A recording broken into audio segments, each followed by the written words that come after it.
বেড়াতে এসে বিয়ে হলে গেল নিতুর। এখন সে বাসরঘরে ঘোমটা দিয়ে বসে আছে। যার সাথে তার বিয়ে হয়েছে, সেই মানুষটাকে এখনো চোখের দেখা দেখেনি সে। এরই মধ্যে নিতুর শাশুড়ি মা 2 গেলাস গরম দুধ নিয়ে এসেছেন। আস্তে করে নিতুর কাছে বসে বলেছেন, শুনো মা, মেয়েদের জীবনে স্বামী হচ্ছে আল্লাহর দেওয়া অন্যতম একটি নেয়ামত। আমাদের উচিত সেই নেয়ামতের জন্য শুকরিয়া আদায় করা। স্বামীর ভুল ত্রুটি ক্ষমা করে দিয়ে প্রতিনিয়ত আল্লাহর কাছে তার মঙ্গল কামনা করা। স্বামীকে ভালোবাসা, কোনো অবস্থায় তাকে কষ্ট না দেওয়া। আশা করি তোমার স্বামী কষ্ট পাবে এমন কোনো কাজ তুমি করবে না। কথাগুলো বলে তিনি বেরিয়ে গেছেন। ভ্যাপসা গরমে নিতুর গা থেকে দরদর করে ঘাম ঝরছে। মাথার উপর ঝড়ের বেগে ফ্যান ঘুরলেও কাজ হচ্ছে না, পরনের ভারী শাড়ি আর গহনার ফলে আরো বেশি গরম লাগছে তার। নিতু আস্তে করে নেমে গিয়ে দরজা লাগিয়ে এসে ভারী শাড়ির আঁচল গা থেকে নামিয়ে রাখলো। এবার একটু শান্তি লাগছে, কিন্তু এভাবে বেশিক্ষণ বসে থাকা যাবে না।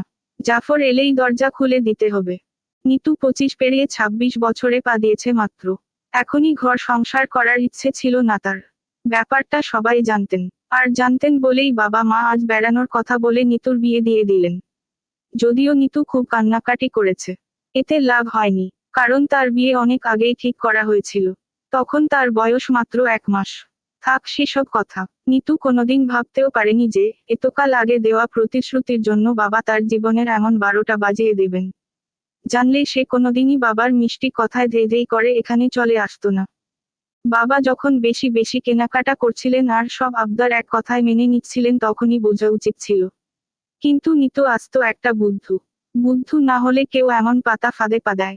চেনা নেই, জানা নেই, দেখা অবধি হয়নি কোনোদিন এমন মানুষের সাথে বিয়ে হয়ে গেল তার।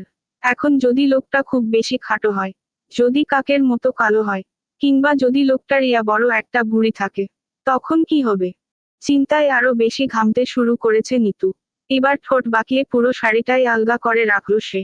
গ্রীষ্মের মাঝামাঝি সময়ে এত গরম পড়া অস্বাভাবিক কিছু নয়।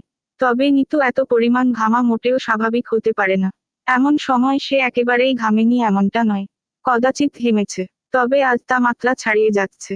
কিন্তু এর কারণ কি? অতিরিক্ত চিন্তা। মানুষ কোনো কিছু নিয়ে বেশি বেশি ভাবলে এভাবে ঘামে কি? কি জানি। নিতুর আপাতত ওই একটাই ভাবনা। যার সাথে তার বিয়ে হলো, সেই লোকটা কেমন হবে? দেখতে ভালো হবে তো? তার আচরণ মার্জিত হবে তো? আচ্ছা, ওরা এমন আড়ালে আড়ালে বিয়েটা সেরে ফেললো কেন? বিয়ের আগে একটিবারও কেন জাফরকে সামনে আনা হলো না?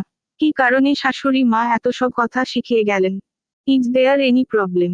বিড়বিড় করে বলে উঠল নিতু। এখন কেমন যেন একটু হাসফাস লাগছে তার। বিয়েটা সত্যিই হয়েছে তো?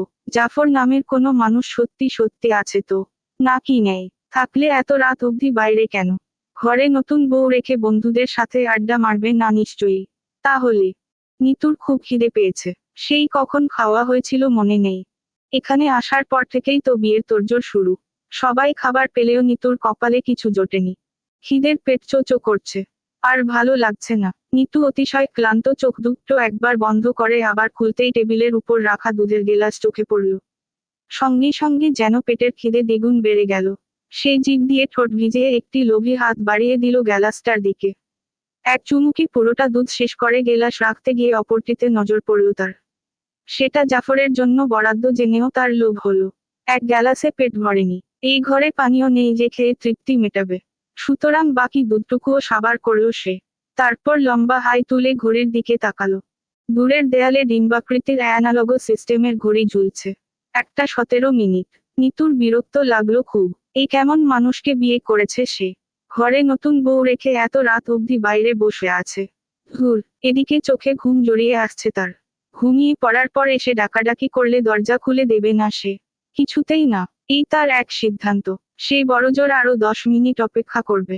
এর মধ্যে যদি জাফর না আসে, তাহলে আজ রাতে আর নিতুকে পাবে না। তুলকালাম কাণ্ড ঘটিয়ে দিলেও না। শাড়ি ছাড়াও ভারী লাগছিল। নিতু সব গয়না খুলে রেখে আলমারিতে হামলা চালিয়ে কয়েকটি টি-শার্ট, জিন্স, ফতুয়া আর লুঙ্গি ব্যতীত কিছুই পেল না। সালোয়ার কামিজ জাতীয় কিছু পেলে ভালো হতো। কিন্তু তা